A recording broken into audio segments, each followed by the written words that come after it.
nice to see you all here. It's a small group, but maybe that makes things more cozier, so welcome.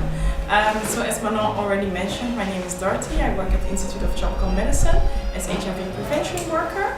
So my main tasks are to organize info sessions around HIV prevention or HIV treatment, and otherwise also testing sessions. So we try to find good locations actually where people come, because our target group is sub-Saharan African migrants. So we do work with people from African descent, and we try to locate where most of the people are to organize info sessions or testing sessions for them to be more up to date on HIV.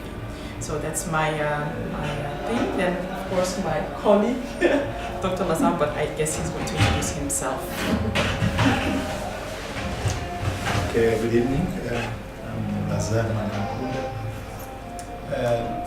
We are working in a project which is,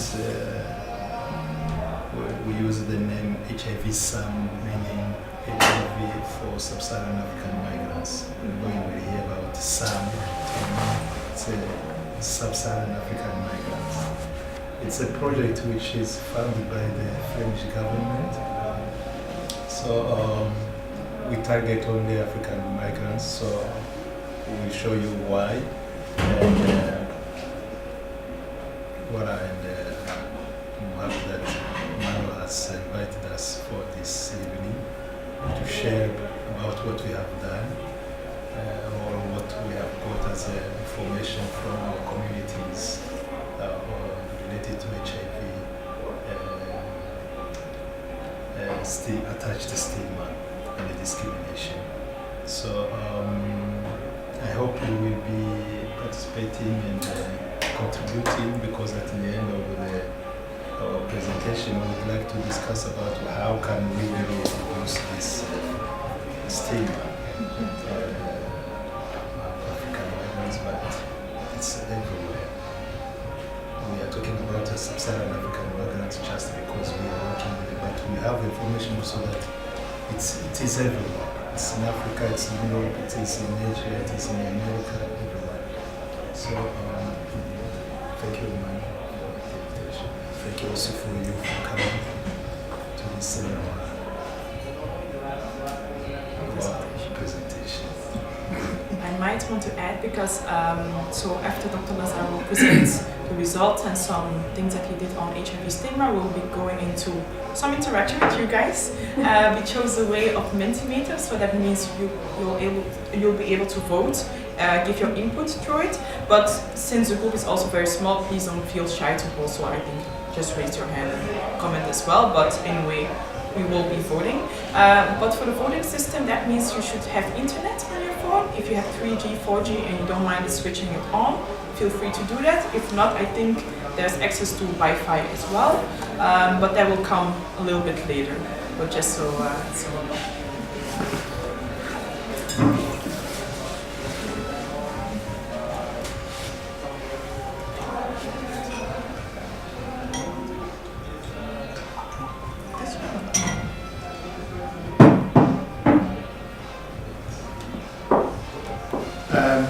At least we are going for 2 hours.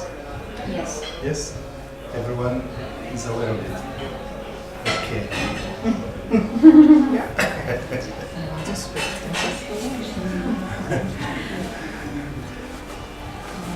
Because we can do a light program, we can also make it. Yeah. We'll see how everything flows and goes, and then we'll just pick up where. So first of all, well, actually you can already turn your internet on then.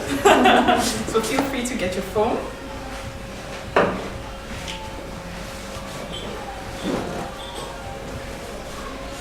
Yes. So how Mentimeter works is you have to go to the website www.menti.com. When you reach there, they're going to ask you for a code, and the code is written there, so 965203.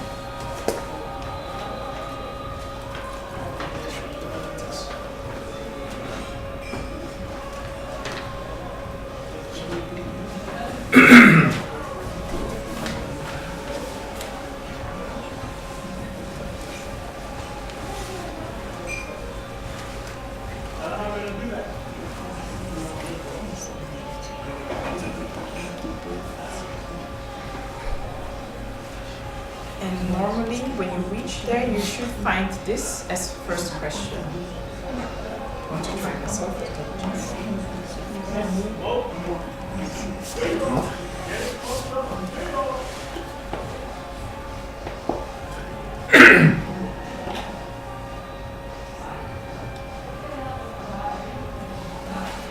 Everybody got to the side?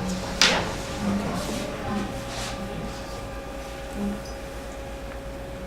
So my question actually is, you see this young woman of African descent, what kind of words pop up in your head when you see her? It can be everything. So you can just vote in and send your votes.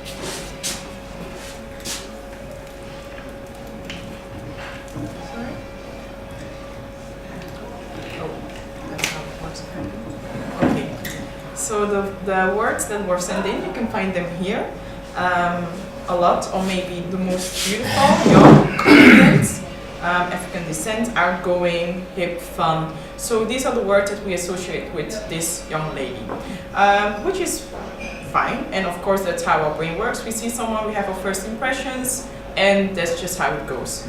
So for the next one, you can still keep going on the website and tell me what kind of words you associate with this man.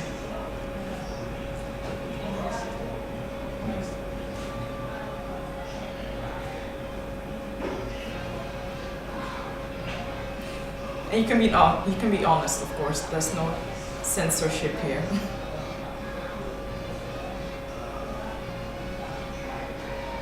Okay, put more than words? Yes, normally you can put more than once. You can put more than once.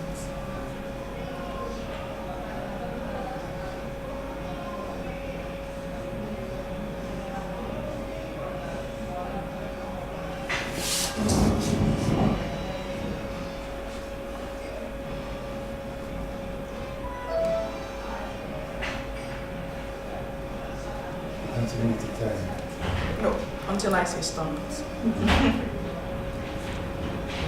We'll look. So, so we have young, a bit creepy, Western, introvert, cute, serious, healthy, gentleman. Maybe I don't know what your thoughts are, but it seems like there are a little bit more adjectives that wouldn't necessarily describe him on his looks, but more on his personality with this man.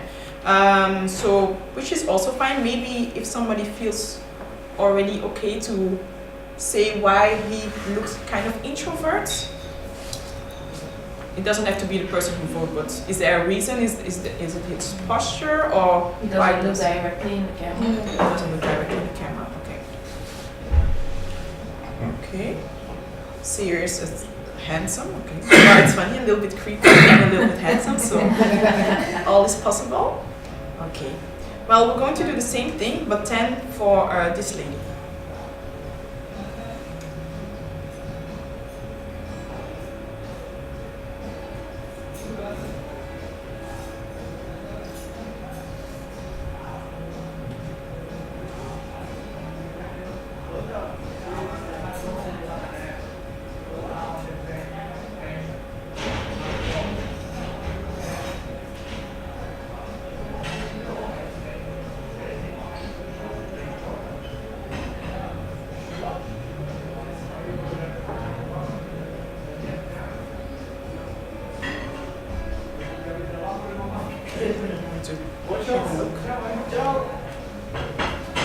Okay.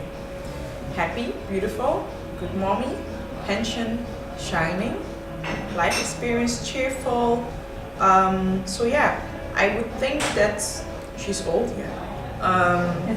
It has a lot of rather positive things that we associate with her as well. I don't know if you guys are just being nice or you really think she's just like energetic and having a good vibe. That's fine. Now, actually, what I wanted to know is of all the 3 people we just saw, who would you invite for dinner? Who would you like to invite for dinner? Is there any way to if no one? No, it's not an option. You have food and you're going to invite someone. Sorry. Oh, I'm ready. Okay. Yeah, just while you're voting. Who thought he was a bit Which one? Yeah. Okay, great. So it seems like our person number 1 is winning for this group. Does anybody want to share why, maybe? Because I also saw a lot of positive words with the older lady, but it seemed that the young lady, maybe it's just because they're young people, of course it's possible, but is there a reason you'd be more likely to invite the first lady than the second one? Because I think she's almost the same age as me, so Yeah, we I have some understand. things in common. Mm-hmm. That's why I chose her. Yeah, okay. Someone else, same reason maybe, because it is a younger group? Yeah, of course. I will invite the old lady. Okay. I don't know why, but I feel like she has so much to say. Yeah, Me too. you too. As well. She's smiling. Yeah. We will not say that you share the same Okay. age. Yeah. She's also my Yeah. Great. Okay. So then, I would actually like to do the same kind of exercise, but now you have some more information. So this is the same lady, but now you know she's a PhD student. She's engaged, and let's say she's the youngest of a family of 4 siblings. So would anything change? What kind of words pop in mind now? Or if you said nothing will change, you can also say no changes. So she's PhD student, engaged, and the youngest of the family. Right. No change, no check. Well, That is- yeah, okay. I'll see. It will deviate a little.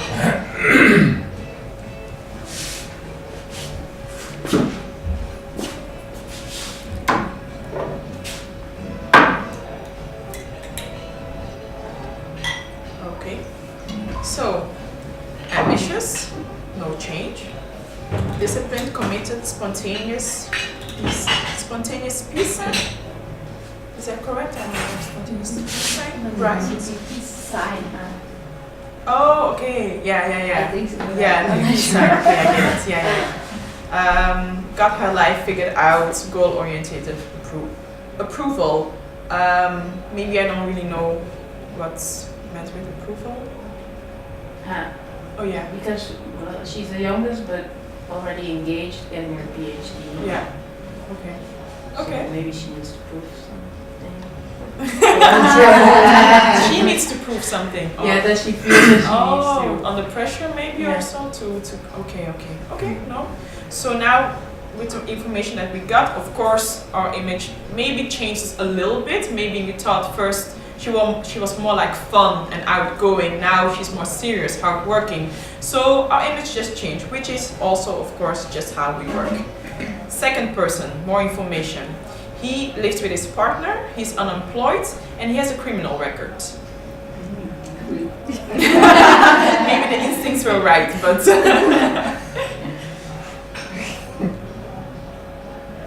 lives with his partner, unemployed, and a criminal record.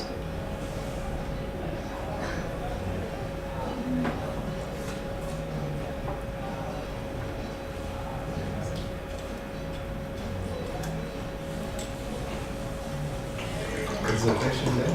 Sorry? What is the question? So still you can give in words, or if you think there's no change, fair enough. the same thing, but now you have some more information.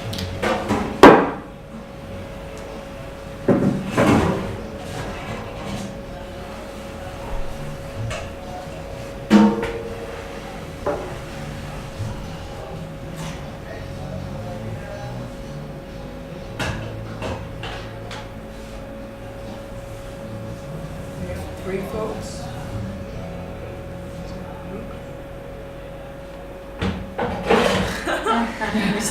Mysterious low life. Does somebody want to tell me why maybe mysterious? Why mysterious? You look like a nice guy, and then you say it has a criminal record. Okay. That's why it's The criminal record made him now Yes. okay, Yeah. mysterious. Okay. Low life, is it because of the unemployment maybe? Okay, well, associate unemployment with low life then? Or what kind of No, the combination of. the combination? Okay, the combination. But is it for a minor offense like public being? Mm-hmm. Yeah. Or is it like Okay. Does it not really bother you, but are you wondering what kind of criminal record he might have? Yeah, I don't know his own. No, of course, to be clear, these are fictional people, of course. We don't. If you ever meet them, please do not talk to those people because, yeah. Okay, so one thing I was actually wondering because I wanted to put it in here, but I thought maybe it's interesting to just ask you guys. I said he's living with his partner. How do you imagine his partner looking? Like, what kind of partner would he have? I still think he's gay. Okay, interesting. Okay. Someone else? Other opinion? Maybe the people at the back? Feel free. What kind of partner would this man have? I think the partner is also like an introvert person, An introvert. or that it's not like actually. Okay. Okay. Does anything, why might we think that he's gay? Is it because of his physical appearance? Is it because of the information I gave? Physical appearance? Same thing? Okay. Okay, well. Because actually in my head, the first thing I thought as well was, oh, he might be gay. So I actually wanted to say he's living with his partner, his male partner, but then I thought, let me just ask the audience, how come we're thinking that he might be attracted to men? Anyway, it's nice to know that people have the same reaction as I. Okay, and then for our final lady, now we know that she has been caught driving drunk. Oh. Yes, she's a widow, and she does volunteer at the local animal shelter. She volunteers at the local animal shelter. So she's been caught drunk. She's a widow, volunteers at the local animal shelter.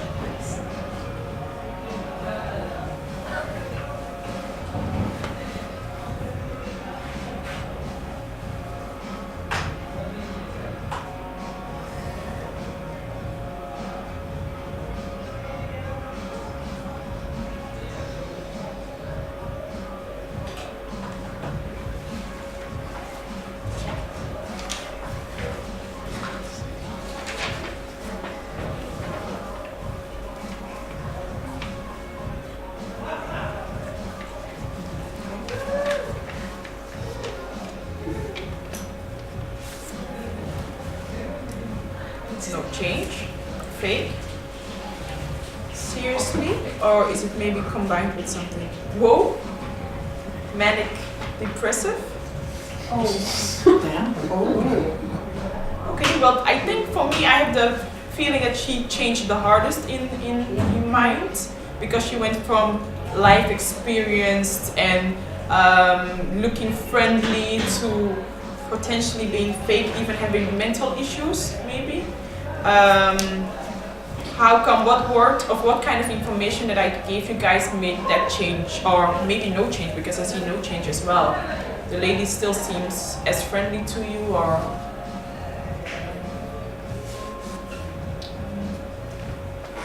How drunk? How drunk was she? Because when you have 3 glasses, it's too Yeah. much. Well, You can still be perfectly in control. okay. How drunk? Okay, so that's for you, there's a difference in if she had like 10 glasses of wine or 3 glasses of wine. Okay. So that, it wouldn't be a change for her? No, it wouldn't be It wouldn't be a change, okay. Okay. Yeah, and maybe when it happened, like when she was 18, Oh. 20, because now Okay. she's already. She's older. Yeah. Okay. So her It past. depends. Yeah. Okay. It depends what happened. And do you think even, let's say that if she was caught when she was in her 20-ish, very drunk, let's make the distinction, that she should still be held accountable for that at this current age? Of course. Yeah. Yeah, you do? I do think so. Well, let's say for example she killed people. They're still gonna hold her accountable for the people she killed. Okay. So maybe she ran into a car, she did not kill people, but she destroyed something on the road. So Yeah. it's normal that she's Still accountable for what you did. Okay. I saw you guys saying no If No. you did your time, if you did your time. We suppose she went to jail? no. No, But if, but if you did something to. if you did something wrong and they caught you and then Yeah. Okay. Is it the same? Yeah, and I think like if she did something like totally wrong in her 20s, I think people can change so much over not so many years. And it looks like her 20s is quite a while ago, so Okay. you can be like a totally different person. When you are sitting, I have all young people here, when you are sitting drunk on your bicycle, or when you are walking drunk you can be a danger to someone else too. So And do they are, they judge very yeah. hard on her. Eh? Is it true? So I invite them to look at themselves. Yeah. No. Okay. No, that's, I understand. Let's say that when she was drunk, she did have an accident and she injured someone, but very severely. That person is still suffering of complications. Would that change? Would she still be, should she still be held accountable to this day? I Yeah. think a lot depends on how she manages that situation. Like if she really took a lot of distance and was trying to forget it and not trying to think about what she might have caused, that would be totally different than if she would still like support this person she hurt in one way or another. Okay. So So how that makes a big she's. difference for me at least. I understand. Does somebody still thinks like it doesn't really matter how she's coping with it now? She did that in her past. She hurt someone, and she should still actually be held accountable for it. You can be honest. There's no yes, no doubt as well. Difficult question. Okay. We'll go to the next question. It's actually still the same thing. Who would you invite over for dinner now?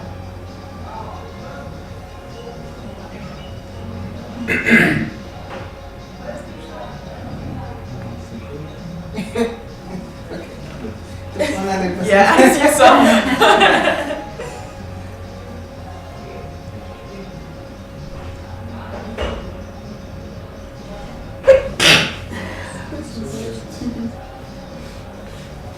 Interesting. Doesn't work with you? It's okay, Dr. Bala, we can do it in the office. Okay, well, it's still a little bit changing, but I have the feeling there's a lot of doubt. It might be 50-50 between the two ladies.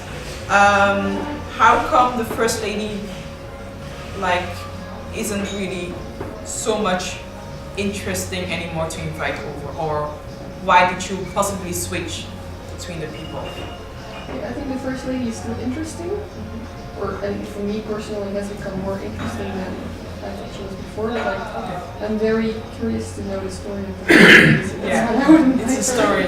Okay.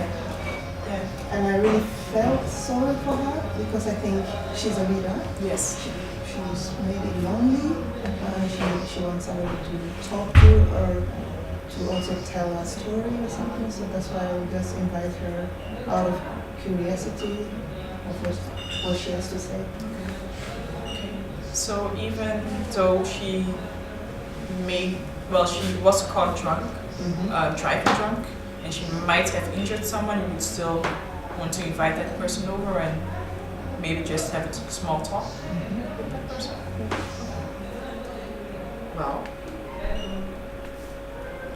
now the question is, because nobody, it's actually very good to see, nobody would invite a man anymore. Maybe it's because there are not a lot of men here, and Dr. Lazar can avoid, so maybe that has an influence on it. But how come you wouldn't want to invite a man? Because he was unemployed. Yeah, I remember that one. I'm trying not to say it out loud anymore. He was unemployed, he lives with his partner, and he has a criminal record. He looks like a gay. But that's not that's another info session maybe we should It was said, you know? Yes, that was my instinct, but of course. So is there a reason why you wouldn't invite that person over? Is it because the others are more interesting, or just because, okay, it's... I think first of all it's because it's a guy, I don't know. Yeah. Inviting a guy, Yeah. a stranger guy, Mm-hmm. it's kind of weird to have to be at least. And also the criminal record is, I don't know. I feel like he did something really bad and intentionally. And you still want, and you don't want to know why or what maybe? You could invite him over and because we want to do that with the older lady, but not with her. She's old. She's not gonna Do kill me. anything. You think so? She's a widow. Say how. Age doesn't matter. Yeah. Because I was actually wondering, the first time when I asked who we would invite, I don't know how many votes went to the man, but some of us said we would invite over the man, which is fine. Now you said it's maybe of the gender thing, but how come then we switched from having a reason to invite him till, oh no, it's a gender thing? Maybe the person who wanted to invite him over the first time, that person I wanted to. Yeah? First time. Yeah, because actually I didn't think he was gay. Oh, okay, of course, no! Yes, yeah. Okay. So, and the second time, I voted for the younger girl Okay. because I wanted to know what her PhD was about. And she was spontaneous. Okay, well, great. Well, as we know, we're actually here to talk about HIV and stigma. It was a question I think again, but the main thing is, whilst knowing more information about people, we tend to get closer to that person or drawn away actually by that person. Some things are, I think I understand, major, like having a criminal record, you don't know what, like what did you do, am I still safe to be around you? But that's actually also, I think, a question that a lot of people still ask about people living with HIV when it comes to that. Well, I think Dr. Lazar will probably give out the reasons why people do not really want to come closer to people who have HIV positive. But yeah, some people are already answering, great. Why do people isolate other people? So why would you be drawn away? I said safety as a reason, you would feel unsafe. Are there other reasons? I'm not talking about HIV now, just in general maybe. Why would you isolate people or not come closer to them? Yeah. Like I said, because sometimes you don't have anything in common. Okay. And when you have a busy life, sometimes it just fades away. It's Yeah. not like you choose to isolate them, but it's just everybody goes their own way, it fades away. Yeah. So, It's not practical to keep in Yeah, touch all the maybe. time. It's a form of power No, I thought it was already. on HIV. Okay, no, but you can also explain. I don't see isolate as in out of for Oh, there's even a okay. Yeah. but really as an intentional way of keeping somebody else. okay. Yes. Then- Okay, well that's interesting. So for some it's isolation, keeping somebody intentionally out, and for you it's more of growing apart yeah. kind of thing. Okay, so that's good to know.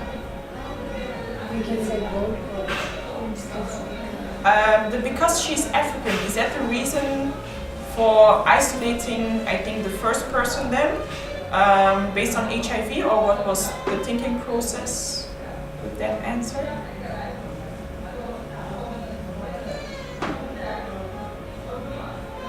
That person, if the person doesn't want to say it out loud, you can text it to me, it's no problem.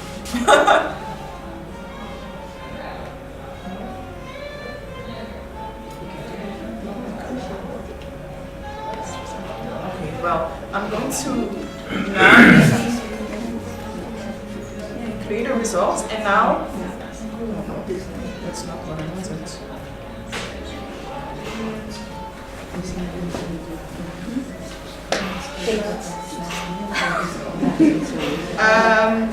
Because the person is unhappy or not confident. Are there other reasons why you should isolate a person when you know that person is HIV positive? What kind of reasons would you then have maybe to isolate people? Because you're afraid maybe that you might get it. If you're not, if you're badly informed on how you get HIV. The unknown. The unknown, the fear. Yeah. Okay, no problem. I think that for now. Okay. Before we go into that, I think that Dr. Bazar is going to run through some results he had on the study he made, so we get a more broader picture on why people still isolate or have fear or stigmatize actually against HIV positive people, and then we'll come back to everything.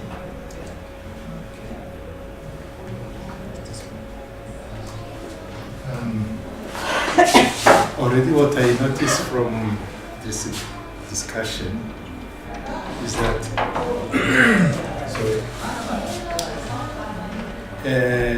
it's easier to have an opinion of someone you just see for the first time, isn't it? Mm-hmm. And you can already categorize the person being nice or dangerous or creating fear or feeling that you can approach him or not. And when you ask questions, I saw, I think from the comment, she was insisting to have such information. How big is really the crime and some other? How many glasses of wine? When was it? So this means, I think, you are looking for that. Okay, am I right to just to push away this person, or the more you ask questions, the more you want to know the person and to judge correctly, isn't it? So we are all somehow have such in ourselves, in our nature, to judge some people even without any information or split information. By seeing a person is already some information. And sometimes we can be also wrong, isn't it? Mm-hmm. Yes. In the case of HIV, of course, doesn't mean we are wrong or we are not, but the problem with the stigma in HIV is that it can really harm. And what we have done so far was to ask some questions, discuss with the people. So I will just give this a few words as my introduction, give some justifications why we did this study among Sub-Saharan Africa. We used one framework which was already published by some 2 authors. So, and then we go through the results we have got. I would like that in my conclusion, after my conclusion, if we still have time, I hope, that we can share and discuss how we can reduce the stigma among people. So, it has been so many positive progress, achievements in HIV. Maybe we are not aware, but 32% of, I'm talking about globally, has been achieved as a little decline of deaths around the world. in Belgium, there are very few people who are dying because of HIV. Also, in terms of prevention, 16% globally have seen, it has been 16% of decline in terms of new infections. So meaning that there is something really better going on. And in terms of accessibility to medication, it started in '96 here in Europe. In Africa, it's just recently, but we are progressing very well. Again, globally, we are reaching more than 0.5% of people living with HIV who have medication. So there are very, very many things going on. Also, in terms of prevention means we are progressing. But although we have those progress, we have really a problem with the stigma. And in a study which has been published this last year, we have 1 in 8 persons living with HIV who have not got any access to, or have been denied to get medication or care. So meaning, just because of the stigma. So what is the stigma? How we define the stigma? There are many definitions. I just picked 2 here. The first one, which has been defined by the author Hoffman, he says that the stigma is an attribute that deeply discrediting, which is discrediting and reduce a person.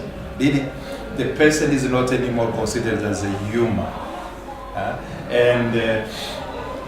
Because of just that attribute, you were talking about a criminal, because when you know that one, and then no more. So you deny him for anything, everything. You gather, no.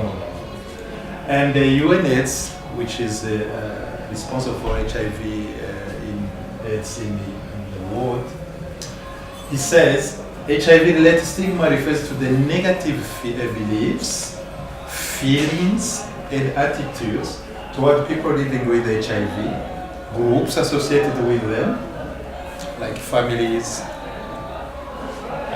They are all judged. You have a certain attitude toward them.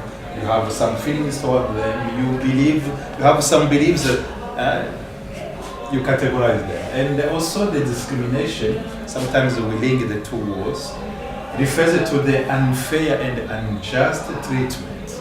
It's an act that we make for that person. So in this, for our study, we were interested because, first of all, this is the situation we have in Belgium. If you can see the blue, it starts already in 85. Yeah? That's the Belgium data, Belgian data. But you see another one also from the beginning. Bigger also. Which one? Which is the bigger color we see after this one? Sub-Saharan. The green, Sub-Saharan Africa. You see, they were already identified and diagnosed in Belgium since also in the beginning of the epidemic. But most of the time when media or when presentations are done, we always, most of the time, hear about situation of Belgian citizens or homosexuals. Yeah. Again, also, we mostly talk about homosexuals, men, but we also have some Belgian women who are HIV positive, or men who are heterosexuals, not really. But sometimes also we forget them. So we African, sub-Saharan African people were there, and they are there. They are living with HIV. They are also diagnosed with HIV. But if you see from this year, we see that there is a little bit decline, particularly in this group itself. We don't know what is going on, but still there is a debate. We have got an impact, or maybe there are few people coming in with HIV. This is I summarized some few things which are very important. For instance, we have as new cases which have been diagnosed in 2016. In total, we have 995. Then sub-Saharan African migrants is the second group. You can see. But when it is in terms of coming to be tested and to get medication, you see that these people, Belgians, come earlier while we are coming a little bit late when we are sick. This is also shown here. Homosexual men are taking care of themselves. So once they have run a risk, they immediately come and they will be diagnosed within 3 months. While for sub-Saharan migrants, it will take longer, more than 2 years for women, and for men even more or less 3 years. It's a big difference. Do you know, or what do you think makes the difference between men and women? Sometimes I always say that women are more responsible than men, and some will be because they are pregnant, and then they will be tested because I will not use this word, but it's mandatory when you are pregnant. You will be proposed to do HIV test, and also I think for many reasons, I think women tend to consult medical doctor than men. That's my impression, but this is part of the pregnancy. And there are also cases who have been infected here in Belgium. We know that it's not only, it has always been said people come with, but nowadays, since 5 years, we are now aware that there is something going on when people are here or during the immigration travels. And this is also something which is not very good regarding to African migrants. While homosexual men spontaneously ask to be tested, for African migrants or migrants in general will not ask spontaneously. The doctor has to ask himself. Otherwise, people don't dare to ask. So this information plus the bigger how many we are as African people living with HIV, and by experience, what we have got so far when we are inviting or motivating or promoting HIV tests, we got information that people are afraid to test because they fear about the consequences of being HIV positive. And also people living with HIV in our routine, in our work, we always hear something regarding related to the stigma. That's why we said, okay, we need really to work on it and to reduce the stigma in the community and also among patients. But for that, we need to have enough information regarding the causes, how it is manifested, and the effects itself. And as at individual level and also regarding to the community level. Then we have these objectives to assess how HIV-related stigma manifests, both among patients and in the communities. And also we wanted to determine what are the drivers of the stigma, and also what are the consequences among both patients and the communities. We did one qualitative study. I will not go into the details, but we recruited the patient to the health reference centers in Brussels, in Antwerp, in Ghent, in Leuven. We're not very lucky. And the communities also in the provinces of Brabant, Eastern Flanders, and Antwerp. So we interviewed 20 people, 10 men and 10 women living with HIV. Also, we had 76 people who were distributed in 10 focus group discussions. So a group of people discussing, you ask a question, then they answer. So all they were 18 years and above, male and female, speaking French or English. So we used this framework to analyze our data. So what does it mean? It means this framework. It was published by these two people. They say, related to HIV, the stigma can be exist among unaffected or unknown HIV status, meaning the general population. And the mechanisms here is how it manifests.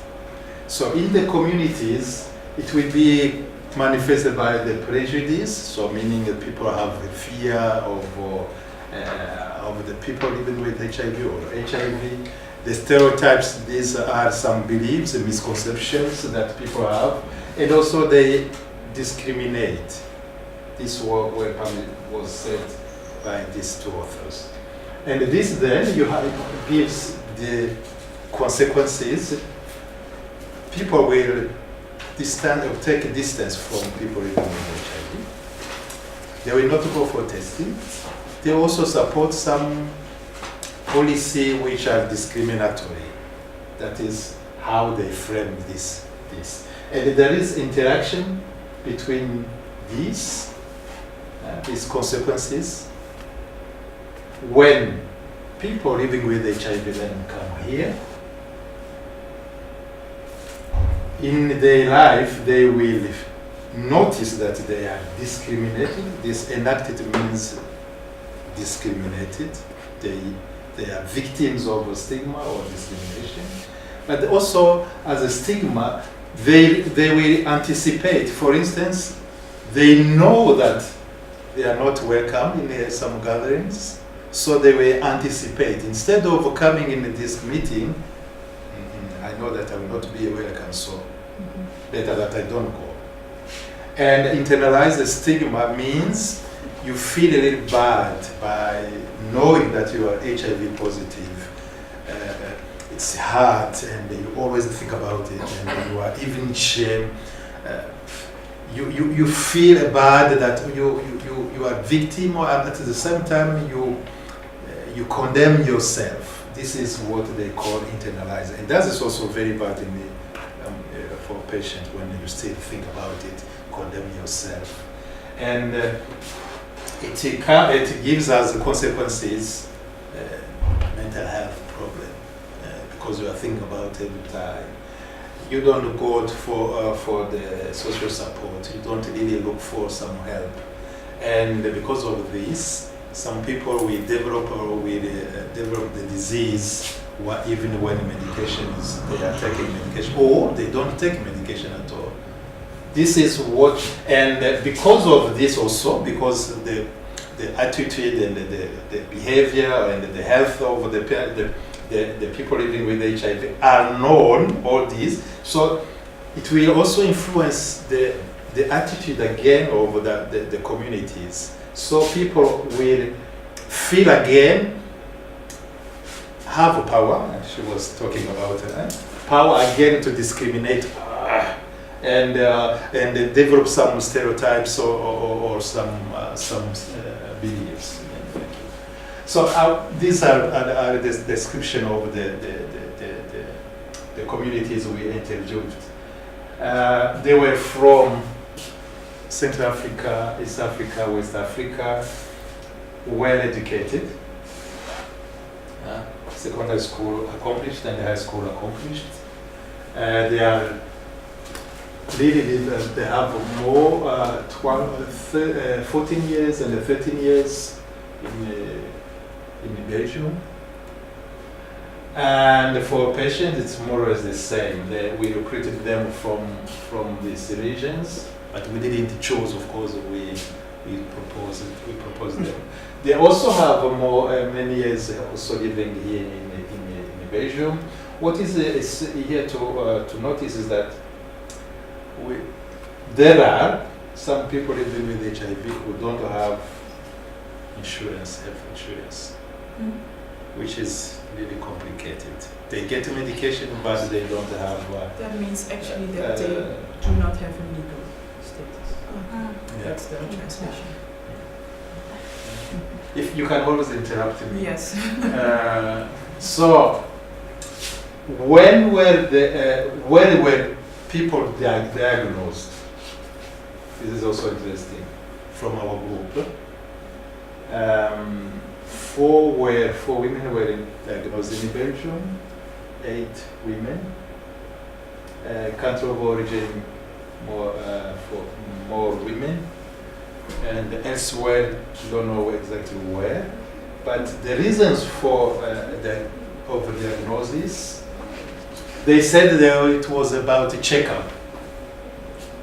It was a form. We didn't know what it means, but they decided to ask maybe.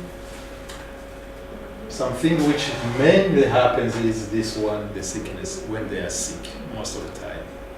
And pregnancy, always, but also in asylum centers. Although these people were not with the mutuality, they are all on medication, because in Belgium you have right. It's only a problem when you don't have health insurance. It takes longer, and the administration fairly hard, etc. But by the law, you can have medication. Very few, 8, less than half, are affiliated to the support group, peer support group, which means somehow also they have a fear of joining other people because they don't want to be known as people living with HIV. So I will go through what in details what they said in the communities when we were discussing. They were discussing men in their own group, women in their own group, but here we put everything together. Okay. So remember, in the first step, in unaffected, we have stigma mechanisms, meaning the manifestations, prejudice.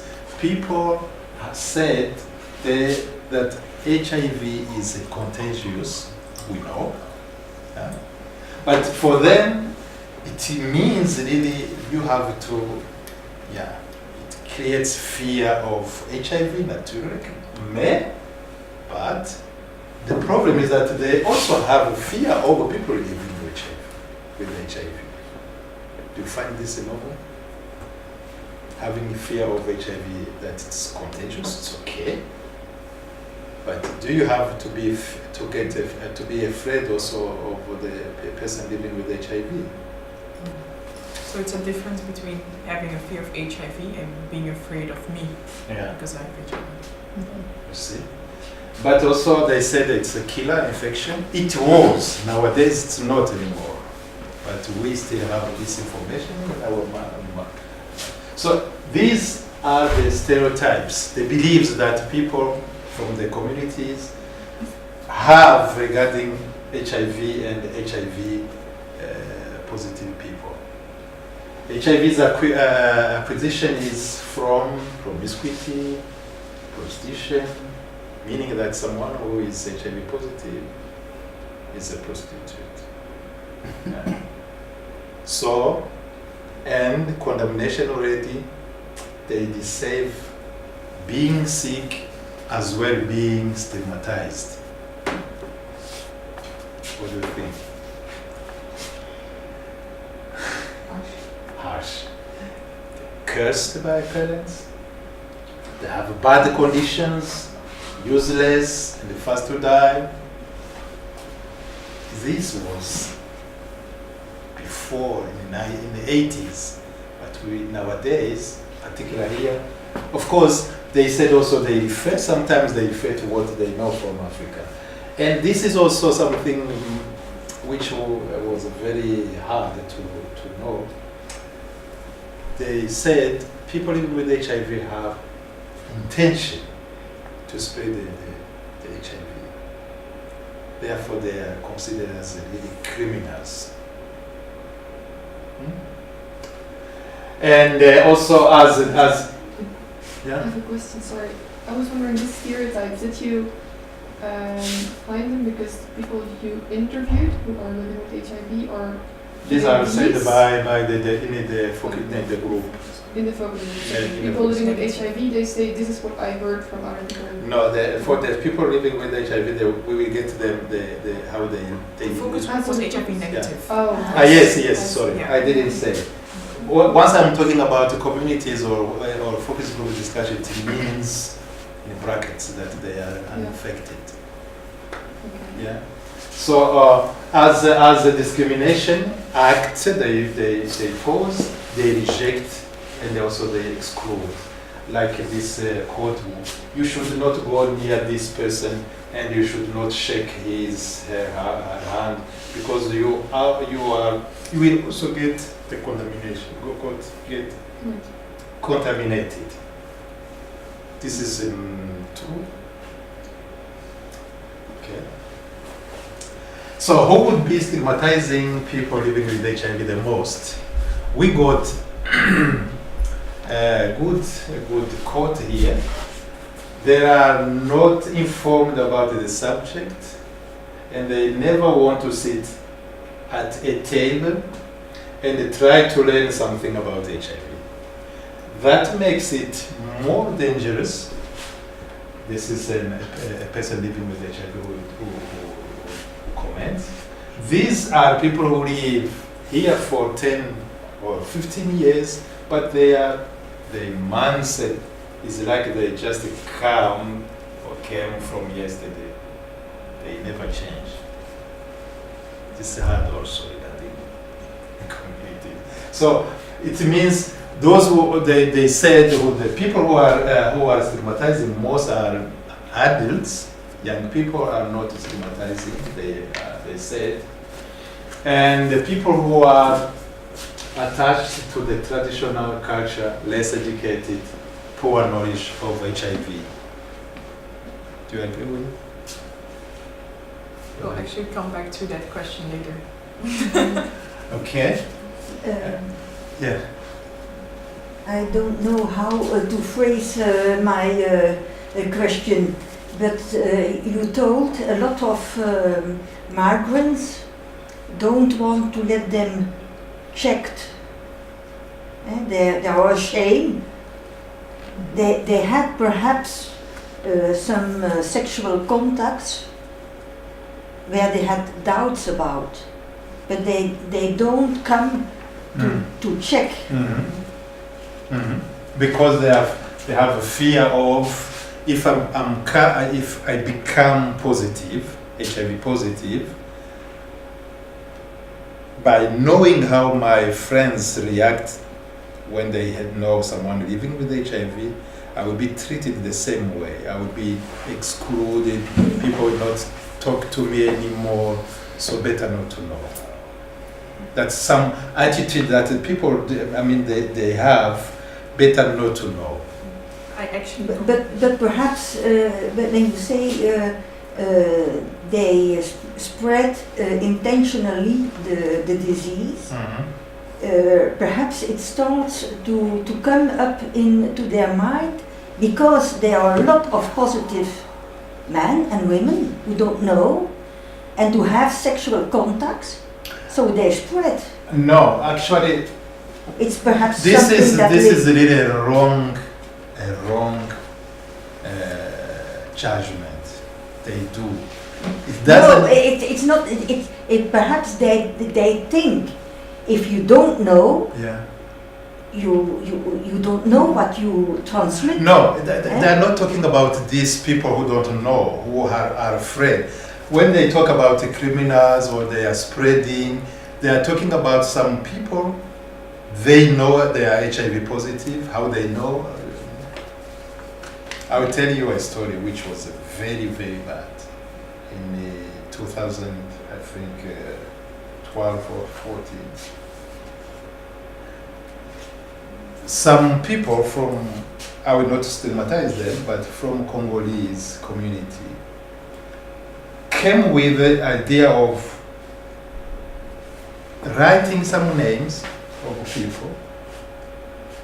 They claim that they know them, that they are actually positive, and then they were spreading with the SMS everywhere. All those names to be And it was like, I don't know what. It comes from UK, and it came to France, Paris, here, our city, Brussels, Lake, and everywhere actually. Like, yeah, we want to punish them. Why do we have to punish them? So it was kind of so strange to see that.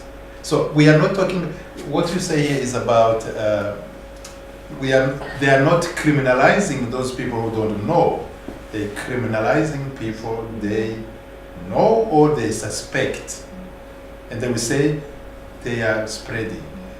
They say there's an intention. Yeah. You know you're Even HIV today, positive. when you have medication for a while, you can't transmit anymore. But again, people don't have information on it. This is then where this stigma and discrimination occurs. Families, so in the families we know that it has been acknowledged. Friends, some friends who have abandoned their friends and who don't want anymore to call or to be invited or to talk with. Of course, the general community and the churches also were said. But also in the health services, like a dentist is most of the time given as an example. This lady, it's not this lady only, when I told him that I'm HIV is positive, he was annoyed and he said, you have to tell me before so that I give you an appointment as the last patient. Why? The lady was there in the first time, but she was left alone and seeing other people coming, being received without getting information about. So she's asked, why? And then Also you have to maybe- tell me. Also, maybe just to like clear it up, in Belgium, when you have HIV, you are under no circumstance obliged to tell anyone. Not nurses, nobody. Well, nurses would know because they have a medical record, but I mean like a dentist or jobs, there's no, it's illegal actually. So for a dentist to expect you to have told him, that's against the law. That's discrimination. And why does she feel or felt that she needed to tell that? The dentist, why did she feel? Because of wrong information, I would suspect, thinking that ways of transmission, thinking of dentists, maybe blood. If I touch that person and then I work on another patient, then I might transfer it, but it actually doesn't work that easily. So that dentist was actually just probably misinformed about how to get HIV, and fear and stigmatization, again, that brings up the whole thing. I find it weird that he said you have to come in as the last patient. Yeah. So that he couldn't, if he works with Yeah. that person as the Yeah, last there is person, a- there then is, no other patient would be able to get HIV. There is also behind me, not really behind me, but as an explanation also. They say that the materials they will be using, it's better that it is put aside so that they don't use it for someone else. But if it really it is decontaminated, you don't need any special ways to clean it. There is no reason of doing this. And even as Dr. Lazar mentioned, when you're on medication, you can't transmit. So that's even. But this is really common. This is common. But you have, I ask strange questions and you will see, you have some ideas too, but you have to be confident that the patient takes well her or his medication. So you have to count on the responsibility of the person you have in front. But I think as a dentist and her taking medication for HIV and you being a dentist has nothing to do with each other. I mean, the girl, No, if she or they tell when you take your medication, correct? Yeah. So it can't be transmitted. But even Yeah. still, if she doesn't take it correctly, why does the dentist need to know that she's HIV positive? I will answer in his place. The issue is he wants or she wants to be safe. If I know that you are HIV positive, so I will be. There are also those who decline the consultation, who don't want to give you the as well. I know from some other publications, some gynecologists also do the same in some way. So here it is about to take more precautions. Some nurses also do that. You just come to take the how to call it? Blood pressure? No, blood savanko. The high pressure, yeah. So you will have to put some gloves to be sure that yes, since she's HIV positive, you don't need it. So some more precautions to be safe. So here it is about precautions for himself as well for other patients, since the materials we will be using here will not be put together with the others. But I think there still stays something. Even if I think you are a person who are sure of yourself. But there are a lot of persons, even if you tell them, no, there's no danger because it's a severe illness, you still are, it's irrational, but you are still the there. fear.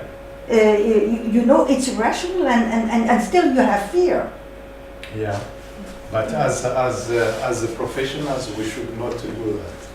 That is the difference. I understand the fear, but I also think like even for me as a normal student, I could just go to the dentist and still have not HIV, maybe tuberculosis or something that is really, really bad, and not tell you, but you should still think maybe she has this, I have to clean.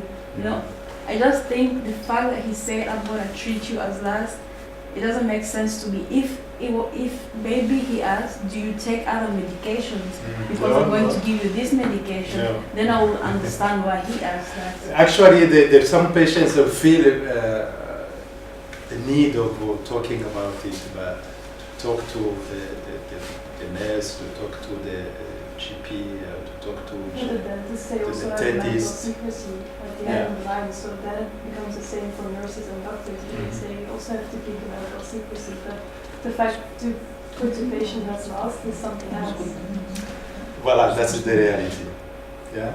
And also in HIV specialized services, it can happen. This was said that the receptionist, maybe she was a little bit tired. Oh, again an African, because she knows, he knows.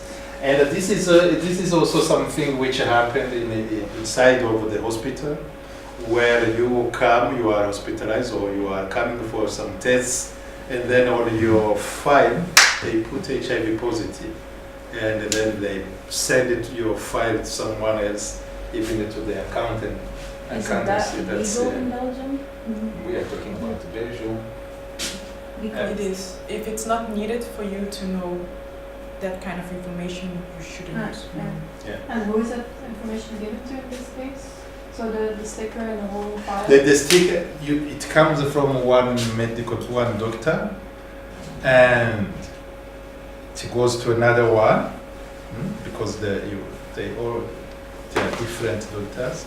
But it can also, it falls also to the reception where they have to, so the receptionist or the candidacy know or read that, okay, Nazar is HIV positive. Why they ask again? Why?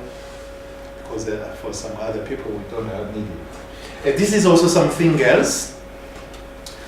It really hurt some people when they have to come to the clinic. There are some clinics where you have this door for HIV people, and the other one for the general population. So sometimes then the people, when they have to and it's not really, they don't. I can even say maybe that Belgium? Huh? In Belgium? Yes. well, we actually have the same issue at the institute. We have a reception for people who are HIV positive and the rest. Sorry? In tropical institute, they Yes. are mixed. Sorry? In the tropical institute, they are mixed, the HIV patients and also the people they want to have a vaccine of the. It's a true. It's a true. They are all together. But when it comes to the Do they have separate days or something? to the consultation, people who are living with HIV or who want to test for other sexual diseases, transmitted diseases, they have their own door. And but when you come to the consultation, you are together. So, but if you don't know, probably you will not know. You don't care because there is no. There's no sign HIV No sign. positive or so. But they know. The problem is that they know, and they know that this is our so if someone is seeing something that going there. So. I even had a case where I was actually waiting in the hallway, just something, and there was a lady, and I saw her like wandering down the hallway, and I was like, well, that's strange. And then I realized she's probably wanting to go to the reception, and she's seeing me there. So I just turned around, and she went. So that's like the big fear, of course, like someone is going to see me, I will just be wandering around it. Yeah, that was before I worked there even, so that was so next one. Okay. So what feeds actually the stigma, as they said themselves? It's about a lack of education, they said. Because people keep the misconceptions, the beliefs, and but also there is something which was said somehow, people resisted to change, this irrational fear, which is attached to the first information people had that HIV is an incurable disease which can be transmitted. You don't have a medication. So someone in one group was saying, even one patient was saying, shouldn't we change the name of this disease? Because when this disease was there, and they were always saying that this disease doesn't have a medication. Couldn't we change the name of? And another guy was saying, as long as I know that you are HIV positive, you are my enemy, because I'm afraid. I'm afraid. See, this irrational fear. Yeah. So this was what people say in general in the community. What they said. That's what I was just talking about. And then for people living with HIV, they experience some gossip, which is really somehow can be hard and harm to people living with HIV. Just this quote. It's hard because she went, that's her friend, she went and actually told some men, even, it's not only the women, it is as if she wants everybody to run away from me.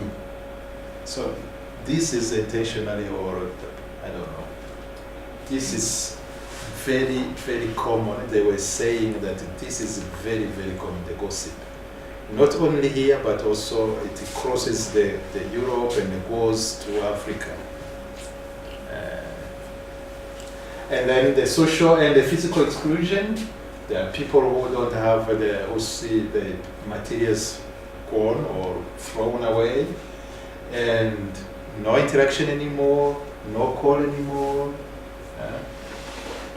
One case was excluded from from home. One lady, young woman, and also one man.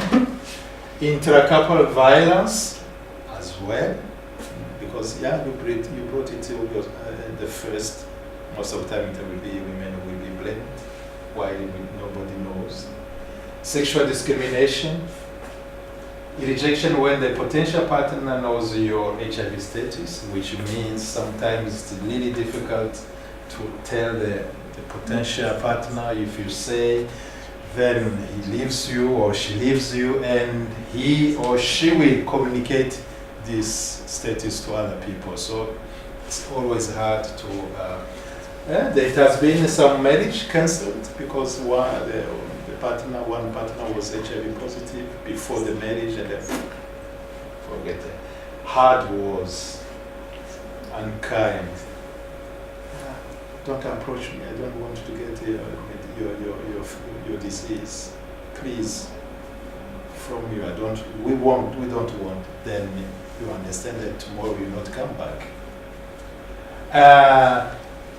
We have also people living with HIV who feel have this feeling and the sadness, who feel ashamed because they are HIV positive, don't want to forgive themselves, and every time when they are alone, then it becomes this is what they call internalized stigma. In terms of anticipated stigma, people living with HIV will avoid to come to the meetings of where you see many African people, or in the churches of African people. And as this guy who was saying, it was so funny, but it is the reality.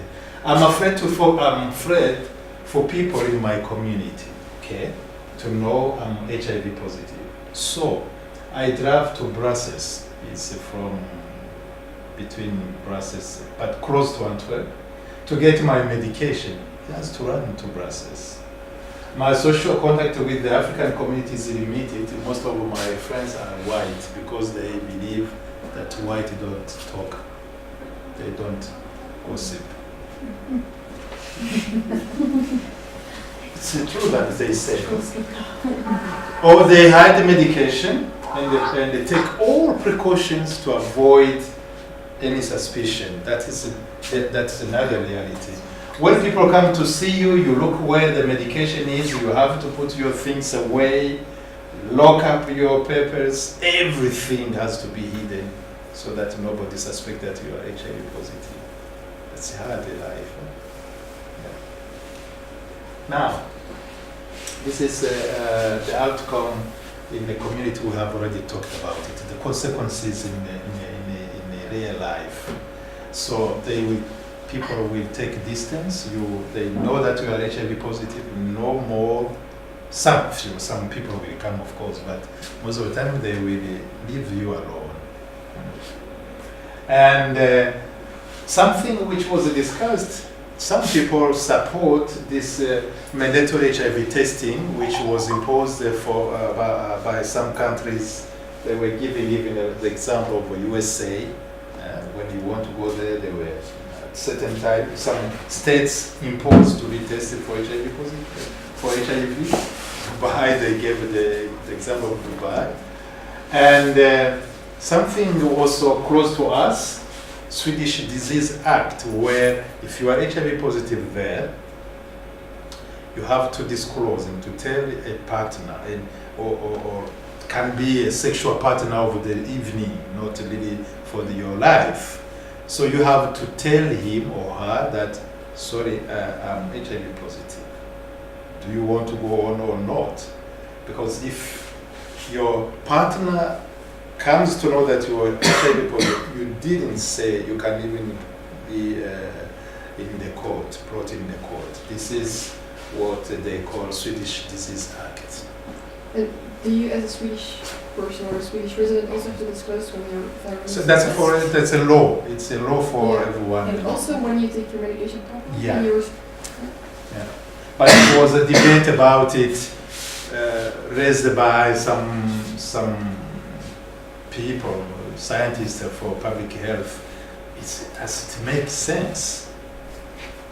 Yeah. But if someone says, okay, I had sexual intercourse, he didn't say, she didn't say, then you can be in court. Yeah. But it does make sense, okay. I think it's a good thing if you know you're HIV positive and you are intending to have sexual relationship with someone. I think you should tell them first.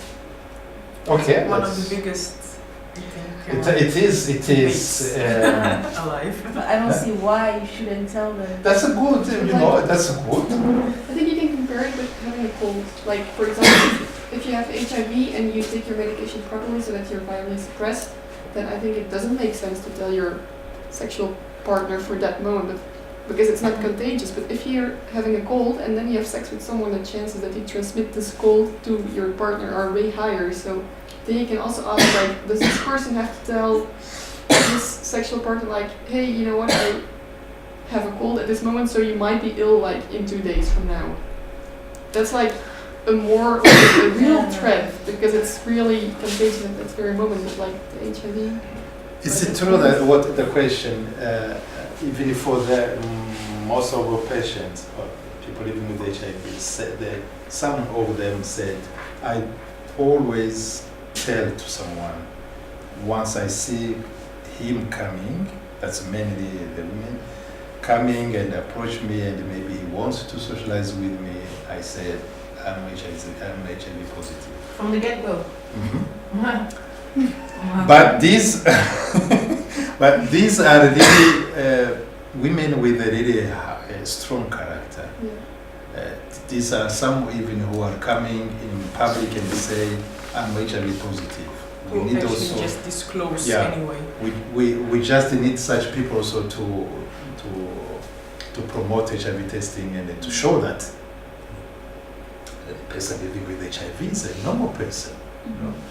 But these are strong people, but there are some other who will never disclose. Why? Remember, when you disclose, it means either the partner receives you and doesn't mind, or he says, and then he leaves or she leaves. But I think if And then you come to be known as HIV positive, and the gossip and the exclusion and etc. That's how it works. It doesn't mean that that will be always excluded, but the reality is that the gossip is there. So people don't want that, and then you have this extreme of the situation that nothing is said. That's actually just why, for me, maybe it's a strong thing, but HIV is for me not longer the problem for years. It's the HIV stigma, because if you could freely talk about it, well, I'm HIV positive. Oh, okay, do you take your medication? How does it work? Should I just need, because there are a lot of prevention methods actually right now, then it shouldn't be a problem, but it's because of the gossiping and the prejudice and all of those kinds of things that makes it the big, like, elephant in the room and destroys a lot of things for people's personal lives. Yeah. This we are talking about this. If you say, then the risk is that everyone will know that you are HIV positive and they will not get any partners. Again, there are people who are known that they are HIV positive and they will get partners. But this is the reality that we got from people living with HIV. In the community then, because of this stigma, what they know someone living with HIV will face in the future, people don't want to test, to be tested. And at the same time, everyone knows that if people don't talk, if people are afraid to test, then those who are living with HIV are not on a medication, for sure, then we will keep our epidemic ongoing. Yeah. And then in the consequences in our groups of people living with HIV, they have really the permanent distress of being known as HIV positive, which means they keep secret, and the keeping also secret is too heavy because they want to be known. They want to talk also to people, but they don't dare. So you have this internal discussion: do I tell? Do I don't tell? If I tell, and then, or they select some people, of course, some few people. They exclude themselves, they isolate themselves, stay at home, they don't want anymore to keep to be in touch with some people. Even for social support, they don't benefit of it. I was talking about, we have a group of people living with HIV in Antwerp. Very few are there. Some other people, even when they need it, they don't want to be there. Even between them, the patient, they say, if he comes from my country, he might go and gossip about me. So better that I don't go there. Even when he needs or she needs this support. Of course, if you exclude yourself, if you are afraid, etc., and it's a problem to find a partner. This is also, if you know how to find a partner for people living with HIV, it would be better that I go with such team, because they always are complaining about this. I would like to have a partner, but I dare and talk about it. If you talk about it and you disclose that you are HIV positive, they will leave you and they will talk about you and you are dead. So, very important. They hide, or most of them, they hide medication when they take them, which means you can also forget. If suppose that you are in a group, you have a visit or you are among people, when you don't have this private time, maybe that evening you will not take it. So it's hard. So this is just to aside of what we are talking as problems. And not everything is bad. Some people have disclosed, have been supported by friends, by some members of the family. Not everyone is discriminating or stigmatizing. And this also situation is improving. They notice that it improves in Africa, in Europe. Sorry. Yeah. Now, just to say that this stigma we find here in among sub-Saharan African migrants, not only here, but it's everywhere. Maybe with it differs how it manifests, but it exists everywhere. And then if you go to what we started with, in our situation, this remains the same. People have a fear of the HIV and the patients, as well in this framework we use. Beliefs, misconceptions, very discriminate, and take distance from people living with HIV, don't really want to test, support this police and the sexual discrimination. This was not in the first one. Verbal abuse, violence, and the stigma by association. This is, you are HIV positive, but your family, your friends, all will be condemned. Regarding to patients living with HIV, that's the same things. The only thing we didn't find in our group is that our people were very healthy. Nobody was suffering from the problems of HIV. They were all in a good shape. Voilà. Thank you very much for your attention, listening. Are there any questions, maybe? If you still have a question, yes? Is there any difference with the Flemish or the white community, and are we acting differently than Africans? Excuse me. And thank you for. Thank you. Yeah. We don't have research in for Flemish population as such, but I have one indication. It has been asked the question like, would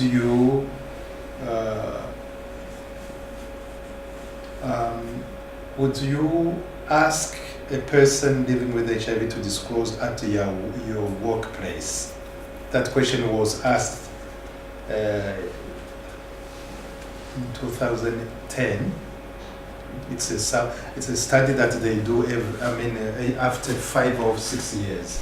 So 46 people said, 46% said yes, they should disclose and tell that they are HIV positive. I have this indication for Flemish working places. But also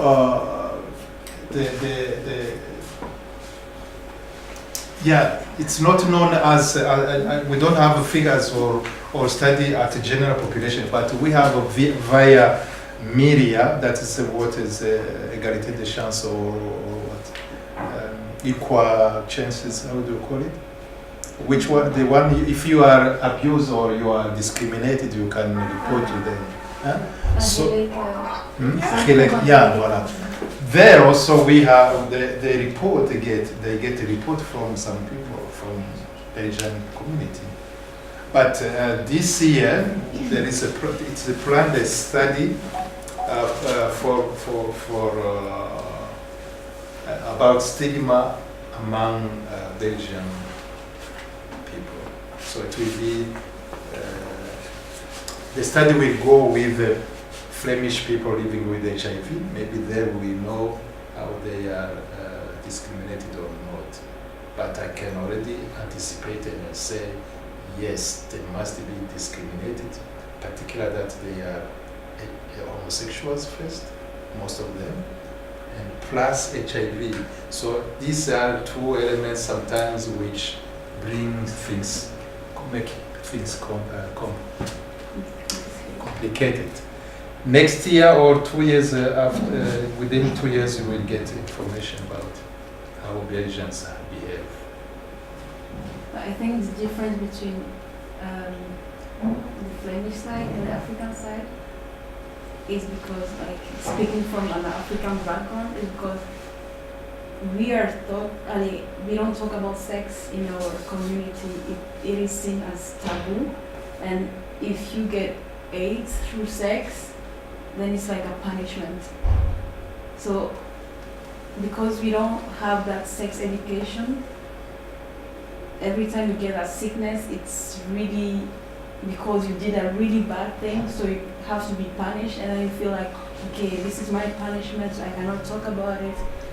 Where else, I think, like for most of my Belgian friends, they talk with their parents, so they know if you have sex, you have to do this, they have everything. So if they get the disease, they will come to their family or their parents maybe and start talking about it. And I think that's the difference between the Flemish side and the African side. Mm-hmm. Well, that's always something I go against. Really? Because actually I think a lot of people assume that the African side really doesn't talk or talk less than the just white Flemish family, which is actually not really the case. Still, white families do not discuss sexuality or sexual health it's the same barriers, it's the same taboos. I do understand what you're trying to say with the if you then get a sexual disease, then it seems like a punishment, because we do have a lot of, well now, religious or spiritual components. So that's more like that side, maybe that could reinforce the blame you're getting. But in general, I am a strong advocate for saying that black communities, white communities still have a lot of taboo. I was at Sensoa, it's a Flemish Center for Sexual Health, and one of the people working there, she's been working there for like 20 plus years, said to me, I still haven't talked to my son about sexual health. She's working there. She writes the website, like, if you can do it, who should? Like, how come you still find those barriers as difficult, even though you have the knowledge? Because that's also might be the case. Not everybody has knowledge about what to give out. How do we prevent certain things? What is it for you like this? What is it for you like that? There's still a lot of, but I understand. For me, it's maybe more the religious component that really enforces a lot more difficulties. But in general, but I think that maybe, I think that you mean that it's not really that they don't talk about it, but that they, when they have HIV, that they cannot talk with their parents about it, that they have less support, less support from their parents or family than. Then it comes back, I guess, to the question that the lady also asked: do white Belgians react differently to people living with HIV than black people? That's not what I meant. No. Okay. I think the reaction, like towards people with HIV, I think it's the same. Okay. But for me, I think the problem lies in the sexual education that we don't really get. Like, for example, in Africa, like before, it's not the parents who used to talk with the kids. It was always the aunties, you know, like the uncles, but when you grow up here, you don't have that village thing. You don't have the community around. So I think sometimes it's kind of hard to see your parents talking to. I still think we take sex as taboo, and more than the white people take it. I agree more with her, because that's my mother. That's She was all about be safe, be safe, be safe. And when I talked to all my white girlfriends, asked them, do you ever speak about sex with your mother or when you were younger? Every single one of them said no. And that's weird to me, because she did and it was uncomfortable. But she did it anyway. Actually, that's also something to say. Naturally, I think we are more or less the same. But in general, European communities will be lucky because the children are growing and getting information. And also the media can help. And also the good thing is that also there is no HIV spread like in our Africa, our region. That is also very, very, very positive thing. So, but that was also my first interest to know when sometimes we are talking about Africa, behavior, attitude, etc. regarding to sexuality. It seems that we are blaming ourselves too much. But it's true also, there is a big taboo. But as I said, if you have an aunt, if you have your uncle, if you have your cycle, you get the information. But we were unlucky because the HIV was so fast spread, and with that taboo, nothing could be done. And also some politicians denied too much to reveal that there is a problem. They were hiding, and that's what happened. We decided what we got. But the taboo, the easy, even medical doctors regarding their children, it's not easier to talk about. That we still have this human. I don't know what, but apparently we are not all able to communicate about it.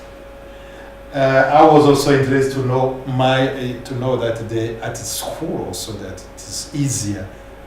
I heard that some teachers were, some others not, which means also some students. I heard that some students didn't get more than just knowing where is the vagina, what is this, and how to get menstruation. That's all. Sexual health is not only that. Okay.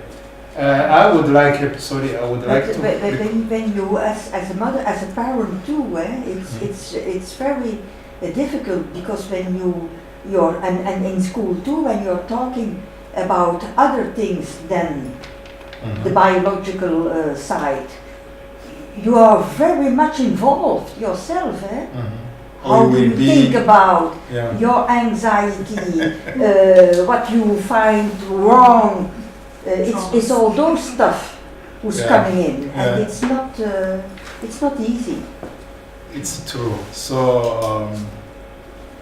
And it's my daughter who educates me. So when I think about that, yes, I told my children to be safe, and very strongly. But the side of the pleasure and what sexuality could otherwise be. Now, she is educated. I know that time is running and we are more or less at the end. Do you see how we can reduce the stigma?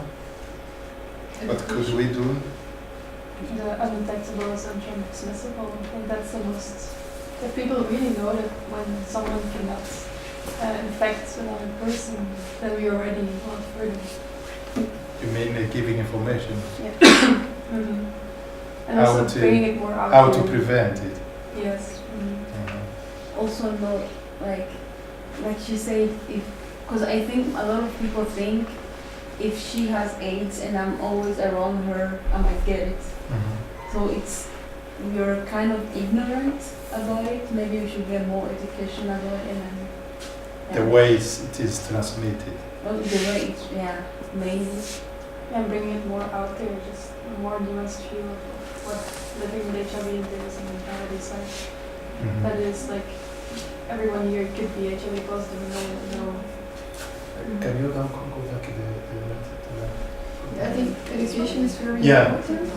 And I think you should start at like a young age, because there was a quote in your presentation that said people don't want to learn anything new about HIV, maybe because they're already overwhelmed with HIV and that they're like a bit fed up or so about the disease because they've heard so much things about it. So going with the young people, okay. But we said here that people will have the fear here. And this also, the stereotypes, the beliefs. How do you bring the personal view, like bringing in someone who's HIV positive? Who is HIV positive? Yeah, then you at least know someone who has it. Well, I think people that have someone with HIV in the family would already be a lot more tolerant towards those prejudices because they know the person just lives like everyone else.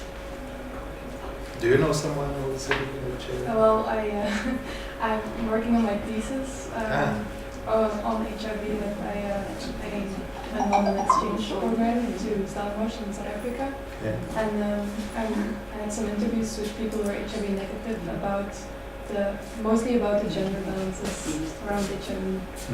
And well, because it's so prevalent there are a lot of people that had family members, and it's in the family that people know, well, my aunt is HIV positive. But well, in that sense, I think the stigma there is a lot less because it's so prevalent. So I don't think we're lucky. Yeah. Well, in my opinion, for the young people at least. The people from the university mostly, so more educated people as well. So it's also not something I can generalize a lot. But at least people weren't so afraid to talk about it. Yeah. So it was more open. Yeah. For young people, actually, even here in our communities, they all agree that young people don't stigmatize. So we are already we have something positive. And then for the adults, we still have a problem. Actually, it's a cycle. You know, I'm HIV positive. I know that will be stigmatized. And then you ask me to come and to give my testimony. And then the question, which was also raised in our discussions, and then what will follow, I'm not ready to cope with that. So then we don't have many people coming for giving testimonies. Why? We believe, as you say, if people living with HIV come forward and they give the information, people will see that they are people like the other people. So, yeah, so information to young people, information to adults. What will you say actually? Like a message, what will you say? What would be a good message? I would like to just make a show on the television. A show? Someone who's HIV and then, Okay. well, it's like in Thuis and Family that someone has HIV suddenly and like someone Like a who's in a show soap from- kind of thing, or like more reality show? Or do you think? Yeah. Like they had in the Netherlands, but then less obscene.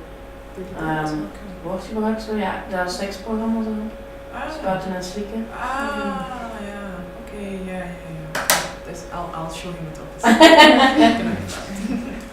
Okay. Something else? You see what we can do?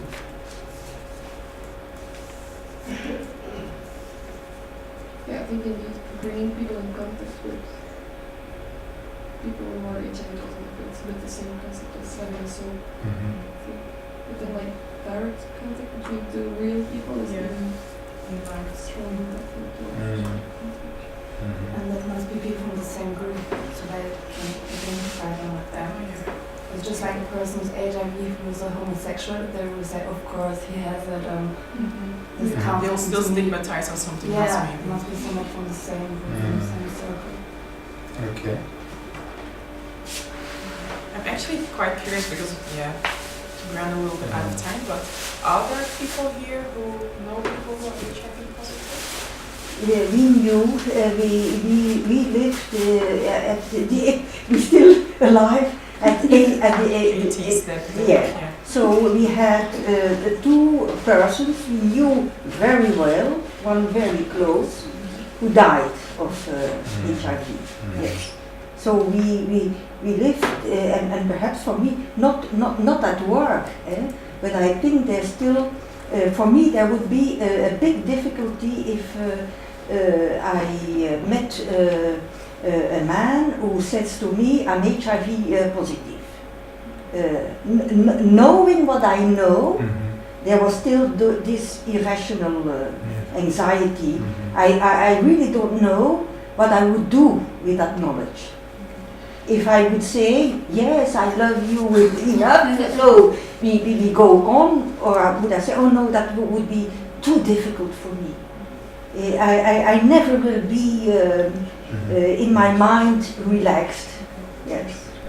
Those experiences they have seen at the television or at the radio or around in the families make them really, they don't forget, they still refer to that, and once you talk about someone living with HIV, they immediately see the one who died, who suffered, who was abandoned, and I have someone, even it's not about going with someone, but someone who took care of a member of the family, and at the end the person died.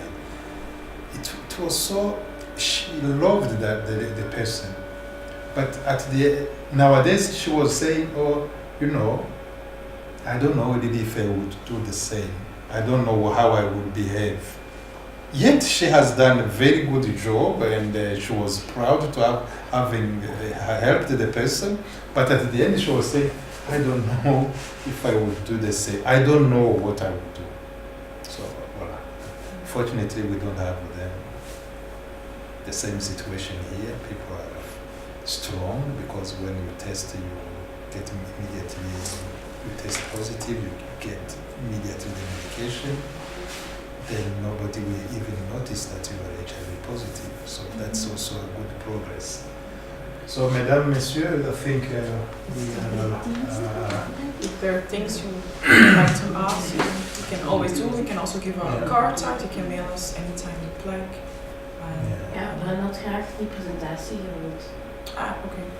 So would like Linda, you would like to have the presentation. Yeah. Okay. She is You can mail it to me and Yeah. Okay. Thank you. thank you very Thank you so much much. for your